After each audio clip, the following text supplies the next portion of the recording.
Hi everyone, welcome to SportTube. Friends, today in this video we are talking about how to transfer a Skrill payment using a Skrill wallet.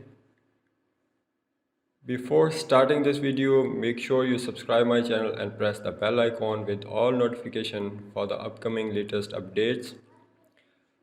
For transfer payment, go to the withdraw and in the withdraw select a wallet.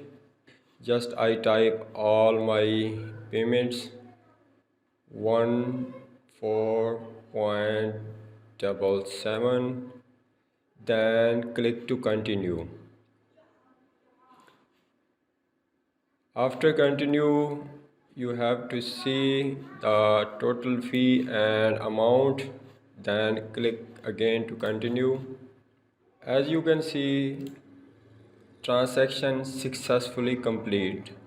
So payment is successfully transferred. You see on the top they receive a message in our Jazz Cash mobile account in Pakistani rupees.